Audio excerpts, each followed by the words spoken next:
இசைக்குயில் பாடகி ஜானகி அம்மா அவங்க பார்த்தீங்கன்னா மாரடைப்பு ஏற்பட்டு உடல்நலக்குறைவு காரணமாக காலமாயிருக்காங்க. இவங்களோட இந்த இறப்பு செய்தி ஒட்டுமொத்த திரையுலகையுமே அதிர்ச்சிக்குள்ளாகி இருக்கு. ஜானகி அம்மாவோட வாழ்க்கை பற்றி சொல்லணும் அப்படின்னா 1938 ஆந்திராவில் உள்ள ஒரு பள்ளப்பட்லா அப்படின்ற சிறிய கிராமத்தில் தான் பிறந்திருக்காங்க. அவங்களோட அப்பா பார்த்தீங்கன்னா ஆயுர்வேத மருத்துவராக இருந்திருக்காங்க. கிராமத்தில் ஒரு சின்ன குடும்பமாக ஏழ்மையாக வாழ்ந்து வந்திருக்காங்க.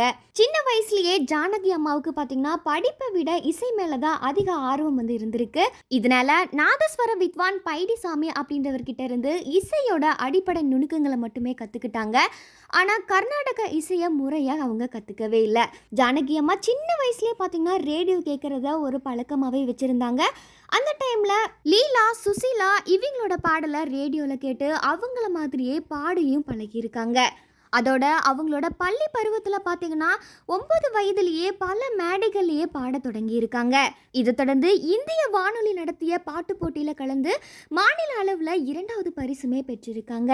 அவங்களோட அப்பா ஒரு ஆயுர்வேத மருத்துவர் அப்படின்றதுனால குடும்பத்தில் பெரிய வருமானம் இல்லை. இதனால ரேடியோவில் வர பாடல்களை கேட்டு பிறர் பாடுவதையும் கேட்டு அவங்களே முயற்சி செஞ்சு தான் அவங்களோட திறமையை வளர்த்துக்கிட்டாங்க. அதுக்கப்புறம் 1950 பார்த்தீங்கன்னா பாடகியாக வாய்ப்பு தேடி சென்னைக்கு வந்திருக்காங்க.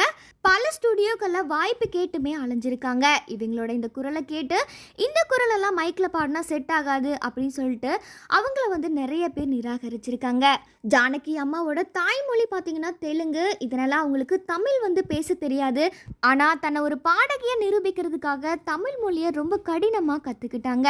அதுக்கப்புறம் அவங்களோட தமிழ் உச்சரிப்புனால அவங்களோட தனி முத்திரையை பதிச்சிருக்காங்க. இதை தொடர்ந்து அவங்களுக்கு நிறைய பாட வாய்ப்புகளுமே கிடைச்சிருக்கு. இதனால தமிழ், தெலுங்கு, ஹிந்தி போன்ற பல மொழிகளில் கிட்டத்தட்ட 40,000க்கும் மேற்பட்ட பாடல்களை பாடி அசத்தியிருக்காங்க. ஜானகி அம்மா அவங்களோட வாழ்க்கையில் சந்தித்த மிக கொடூரமான ஒரு கஷ்டம் என்னன்னு பார்த்தீங்கன்னா 1992 அவங்களோட கணவரான ராம் பிரசாத் திடீர்னு காலமாயிருக்காங்க. அவரோட இறப்பை தாங்க முடியாமல் ரொம்பவுமே அப்செட் ஆயிருக்காங்க. இதனால திரை இசையிலிருந்தே விலகிறதுக்கு முடிவெடுத்திருக்காங்க. அதுக்கப்புறம் இளையராஜா போன்ற நெருங்கிய நண்பர்களோட வற்புறுத்தலால் மட்டும்தான் அவங்க மறுபடியுமே திரை இசைக்கு பாட வந்திருக்காங்க.